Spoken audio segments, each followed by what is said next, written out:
Okay, having created your requirements document, you then, and you can start this now if you want, you don't have to wait a week, create your project schedule. Project schedule, you've made a couple of basic ideas here. First is you want to see if you can take what you're planning to build and the requirements and fit it into the final audit. And if so, break it down into smaller chunks of work with specific people or teams assigned to it and the dates by which they have to be done. This is a reality check. Now, here's the problem that I have seen time and again in software schedules over the years and that I have been guilty of.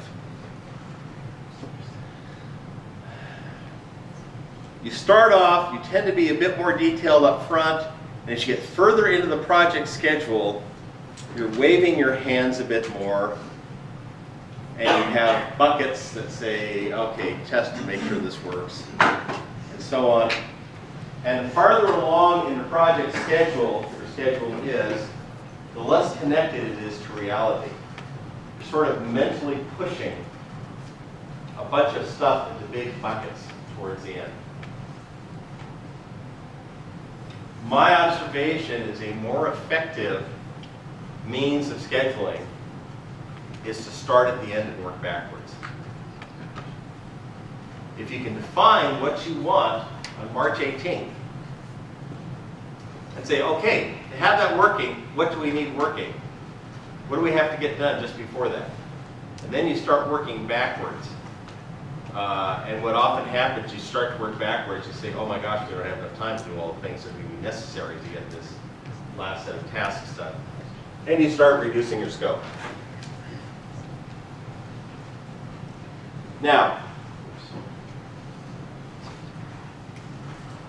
the challenges, appropriate estimation of tasks. Again, back to armor. The more novel your work, the harder it is to estimate how long it will take or to predict the errors or dead ends you will encounter. This is why software estimation is so hard. I have half a dozen books on the subject, some of which have large, complex models, and basically they often require that you fully understand the problem to really come up with a good estimate. But if you fully understand the problem, then you're back into the analysis paralysis. How long is it going to take you to fully understand the problem? What happens when you come up with new issues as you're trying to understand the problem? Plus, we're optimists. I think I've already quoted Adele Goldberg, only optimists build complex systems. Because the rest of people, I used to be very optimistic. I was very optimistic going into Pages. Pages sort of burned a lot of optimism out of me. I discovered how hard things could be. Chuck, you'll see rules of thumb like this all the time in the software industry. Okay, you sort of take your guess for a task and say, okay, this is going to take me 5 days, and he says, double it and add a day. I think it's 5 days, it's 11 days. This gets back to the thing that I already quoted, that it is very, very easy to lose a day on a schedule. It's very hard to make it up. Someone gets sick, can't work for a day. You have an accident in a car. Your parents drop in from out of town.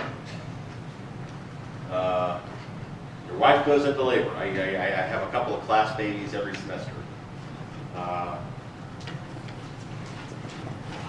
Another challenge is actually thinking through all the tasks that need to be done. This is where I say it's always good to start at the end and try to work backwards, at least as a reality check. Because the farther off something is, the more we tend to think, oh yeah, it'll all just work when we get there, and there's not much to do there. And I think one of the articles, did Webster 2 include do not defer to difficult in IT? Yeah. Everyone's like, I didn't read that. Yeah, I think it's there. This is a common syndrome, is that you tend to push off, and we'll talk about it. You tend to push all the hard tasks off to the end, which is why you get the 90-90 rule. And you think you're 90% done, and you're only really half done. It's a challenge. It's tedious to try and keep the schedule up to date. But this is why so many, again, I can't tell you how many projects, failed projects I've reviewed, particularly as an expert witness, where there was a project schedule that was created near the start of the project, updated a few times, and never updated again until 3 weeks before delivery when they slipped for 6 months. Now, if it had been updated all along, they would have slipped well before they got 3 weeks before delivery. They would have known. It gets back later in the semester and read some of the pitfalls that I've written as one of Webster Readings, Webster 7, and one of them is lying to yourself and others. It's very common in software engineering. And you just sort of hope that some sort of miracle is going to occur and you're magically going to make up months of work over a few weekends, and you just don't update things, because updating things will expose what's happening. Also, schedules tend to be, I'll get to you in a second, schedules tend to be linear, more waterfallish. In other words, you tend to task it linear rather than setting it up as an iterative task. This is less of a problem as you have more expertise in actual professional use of Agile and related methodologies, or you go into a DevOps where you're basically just doing builds daily. But when you do your initial schedule, you often think of it in big chunks rather than iteration. Yeah, comment. You keep mentioning how there's this syndrome where we're within 3 weeks and you always postpone it. Is there like some book about management that says crack down every 3 weeks have to go for that? Well, Mythical Man Month cites IBM studies about that 3 weeks before delivery. I don't know any books that specifically say crack down everything 3 weeks. If you crack down 3 weeks before delivery, you're way too late. This is the thermocline of truth issue. Another one of the readings you have to read at some point here, which is that, and it's often a mistake is that upper management. Often upper management doesn't want to hear bad news. They discourage hearing bad news, sometimes in subtle ways, sometimes in overt ways. It's the don't bring me problems, bring me solutions school of management, which actually, when you talk about software engineering, is sort of dumb, because it's an unknown minefield. And if someone gets blown up, it's kind of, I'm sorry, we found a whole area we can't do. Bring me a solution. Well, add 6 months to the project. Yeah. So does that lead to just this manager that either isn't updated or is the receiver half-truths? Oh yeah. That's basically the third. Again, I forget which reading said has the thermocline of truth. I first observed this at Apple 30 years ago, and I've seen it time and again. The level of accuracy as to how things really are tends to be highest down in the trenches, and it declines as you move to the top of the management chain.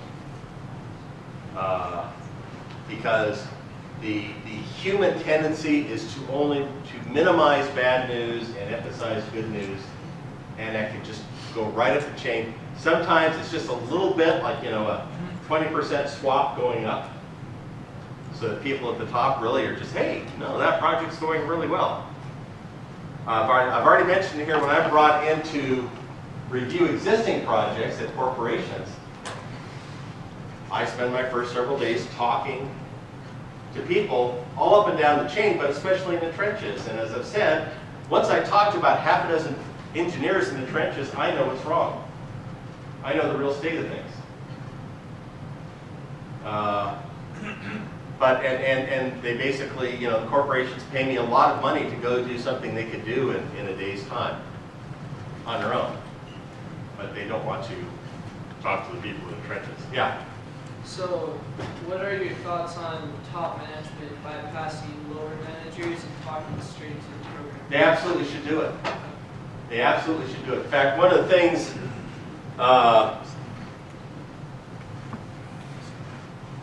one of the companies, I met with the CEO of Gantt Chart while I was at Silicon Slopes, because one of my students, last semester, one of the readings we'll have a whole lecture on metrics in software projects.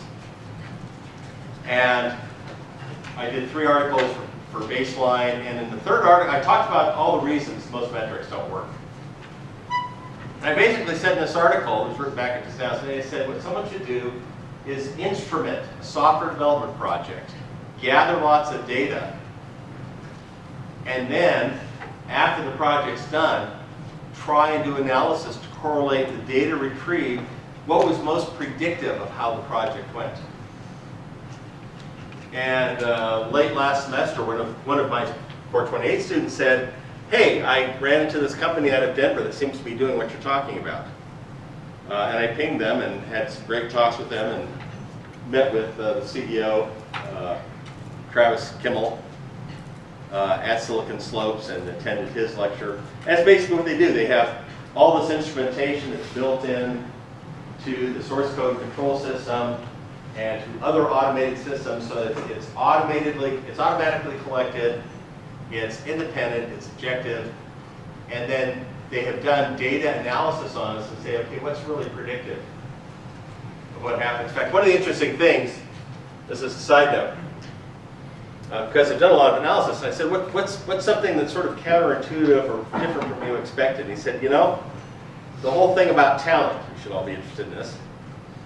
He said, there really is. We said, we see about a 5-to-1 difference among software engineers in terms of productivity. He says, but here's the interesting thing.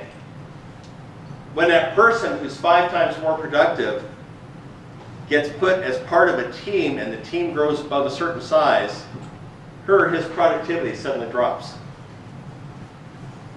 Basically, we think what's happening is they're constrained because they can only move as fast as the other people on the team. They can't get that far ahead. And you have a lot of interdependencies as far as what's there. So you have this issue of how talent and productivity, however you want to define that, binds the whole team. Okay, G-charts. PERT chart, developed by the Navy in the 1950s. It's a directed graph, for those of you who have had any sort of graph theory.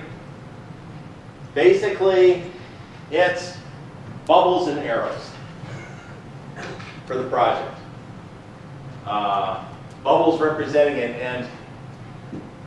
People do it 2 different ways. The bubbles represent a task, or the arrows represent a task. But the basic idea is,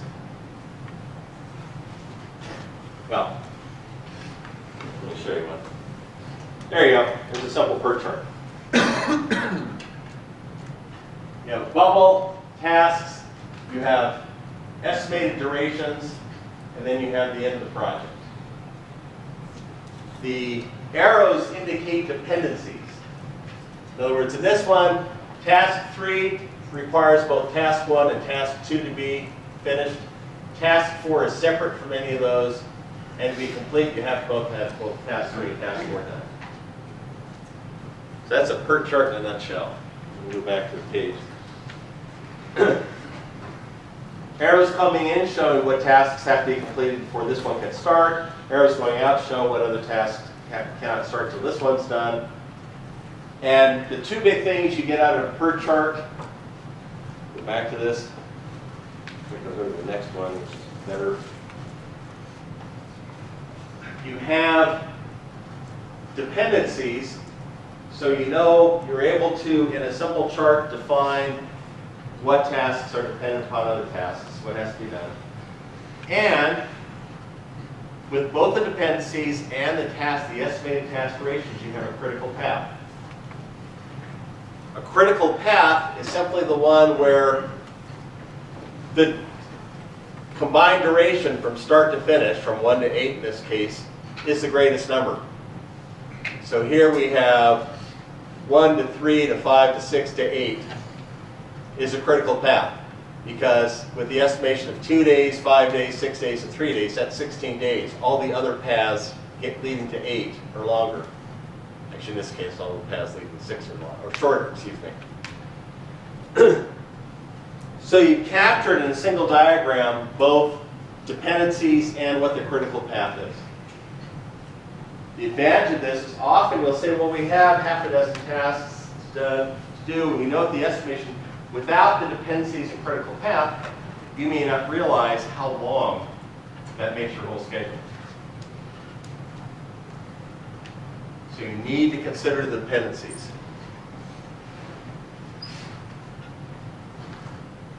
Okay, so in creating your team's PERT chart, you want to, having done your requirements, identify the major tasks necessary for completion. Then you have to identify the dependencies. What must be done? Now, there are some sort of side dependencies. In some cases, a task can be started before, but cannot be completed until another task is done. And you need to identify, for each given task, you define what other tasks can't even be started until that one is completed. Now keep in mind that your PERT chart, you may actually set it up for an iterative or agile thing where you've actually got a big loop within the chart itself. In other words, what is required for each sprint or each iteration, or however we want it to name or define it. Then you have to figure out how long you're going to take, and then you need to draft a PERT. Use whatever drawing or design tool you want. There's a lot of, if you just Google PERT charts, you'll find lots of free templates online. Lots of drawing tools, whatever you want to use. Lucid chart, whatever. And the critical thing is you must visually indicate the critical path on the PERT chart. So you should, here we go. Again, here are two different examples. It doesn't have to be round bubbles. It can be squares. It can be pill-shaped bubbles, whatever you want. But you can put the tasks right in there. You can put the estimates within the task. You can put the estimates on the arrows. I don't really care as long as this gives you results in an overall project schedule. And for your purposes, you probably want two end things. You want one for the March demo and one for the April demo. So you can start dividing up tasks in advance as far as what has to be done for March and what will need to be done between March and April. So each team needs to create a PERT chart and post it. Again, much like your requirements, this is something you're going to update as you go along. So it's not like I'm going to hold you up and say, well, your PERT chart that you had in February doesn't match what you actually did. It's a living document. The point of this exercise is to inform yourselves as to what you can actually do by March and April. It's to, as with the requirements, the idea here is to try and give yourself a reality check. Because there's a good chance you're going to do your requirements, you're going to do your PERT chart, you're going to go back and you're going to drop features from your requirements. Because you're going to say, well, we actually don't have time to do all this. That's fine. You're not going to get graded on how much your demos do. Or how much it compares to your requirements. The point of doing the demo is just to force you to get something on the screen. Because I added that last semester because the past semester we had projects that went through the whole semester and never actually had anything up on the screen. And often for good reason. So it's like, okay, I want to force you to actually get something up there. Rather than sit around and think great thoughts. Now, Gantt chart was actually created over 100 years ago by Henry Gantt. That's not an acronym, that's someone's last name. This is a two-dimensional layout, and you will see PERT and Gantt charts out there in real life. And there will be organizations that will use both. You're using both of them here just to help teach you, hey, it's a class, about how each works and what the differences are between them. Gantt chart is a two-dimensional task where you're going across on a fixed timeline, and again, you're showing dependencies and when tasks start and stop. But it's start and stop is a physical. In other words, it's not based on a number you're putting in the bubble or on the line. It's actually, here's, February 1st, here's February 18th. The task lasts that long, it occupies a block that way. So this is what a Gantt chart looks like. Has anyone ever used Microsoft Project? Microsoft Project does Gantt charts. There are actually Microsoft Excel spreadsheets, and I assume Google Doc spreadsheet templates that do Gantt charts as well. So the idea here is you show the calendar, and you're showing tasks down the left side and start and stop dates. This is a fairly simple one. This doesn't show dependencies, but here is a Gantt chart that does show. Or does it? Yeah, this one shows dependencies among tasks. So this may be Microsoft Project here, or at least a product like Microsoft Project. So you've got task names, you can break it down to subtasks, you have estimated durations, estimated start date. The nice thing about this task, this type of Gantt chart, when you've got supported in Excel or Microsoft Project, is that when a task actually starts, you can put the date in there. And when it's actually done, you can put the date in there, and it automatically updates the entire project to keep it up to date.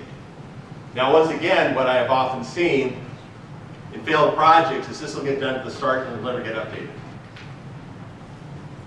No one actually plugs in dates. So they get to 3 weeks before delivery and their schedule is still showing, yeah, we're going to deliver in 3 weeks. Even there's a whole bunch of tasks that haven't started yet or that take us far longer than estimated.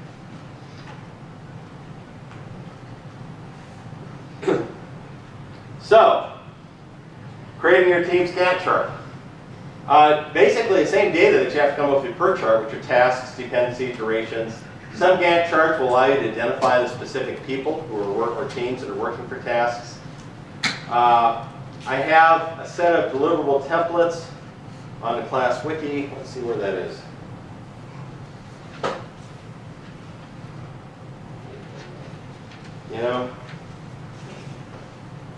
All right, where's my glasses?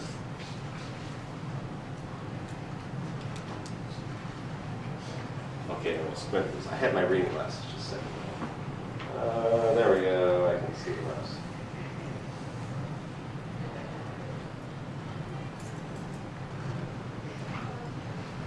Okay, I need to move this over. I'll move this over to the winter 2019.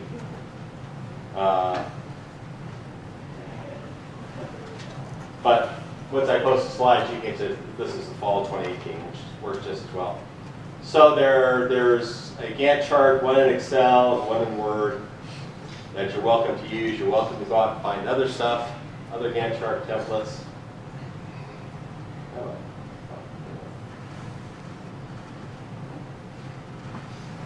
So there's a dummy Gantt chart in Microsoft Excel. And the thing is, again, you can often put who is assigned to it. Let's go back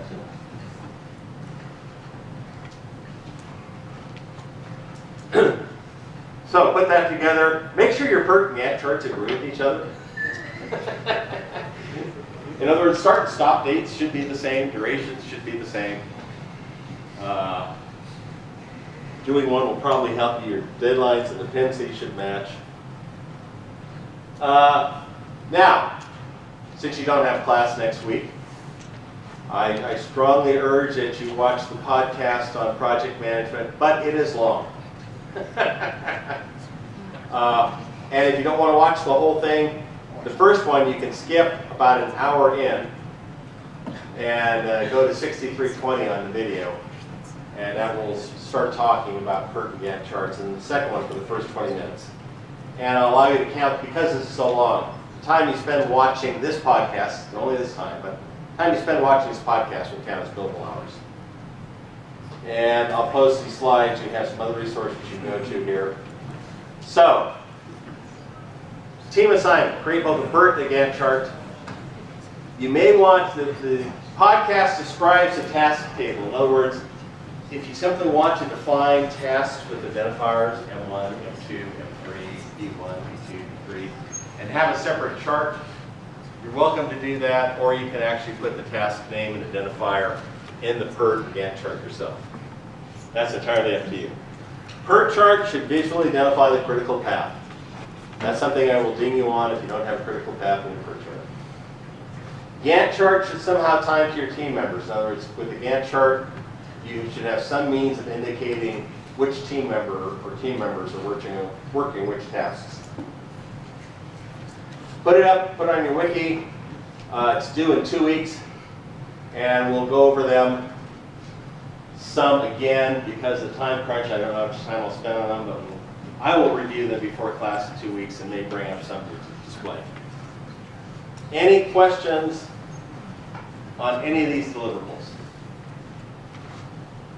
Yes? That project management, is that going to count for a podcast for the week as well? Or just like this one? Yeah, you can have that as your podcast too. A little double dipping there. So watch it, but only if you watch the whole thing. Yes? Is there a certain format you want the Gantt chart in, or like? I have 2 templates, Word and Excel. You're welcome to use either one. There are other templates out there. So you can, you can import it if you prefer to use Google Docs. You can import the Excel or Word into Google Docs and use it there. You'll find other, like I said, you'll find other templates out in the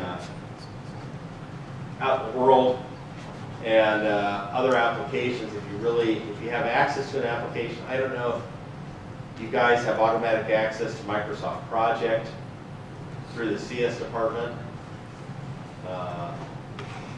I know you've got access to some software through the CS department, sort of site license or whatever it is.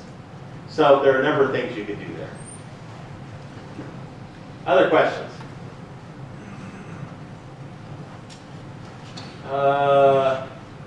Everyone else is still on the break, so let's talk for a few minutes.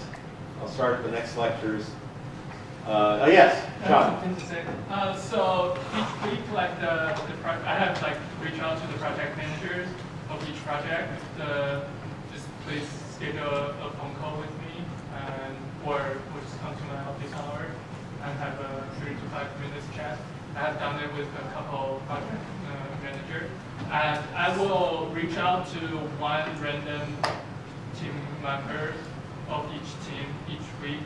And I will do that through Slack, so just keep an eye out. Thank you. Sean is going to be he's going to be piercing the thermocline. He's going to be the one talking to the project managers and team members just to get a sense of how the project is going. Yes? Everyone has access to Microsoft Project through office.byu.edu. Okay. So if you want to use, now Microsoft Project has a bit of a learning curve to it, but on the other hand, if you go out in the world and say, yeah, I have experience with Microsoft Project, well, it's good on your resume. So if any of you, for any of your teams, if you have someone who's really ambitious and wants to use Microsoft Project for your Gantt chart, go for it, but otherwise you just use the templates that I provide. Any other questions on this? We'll close this. We'll do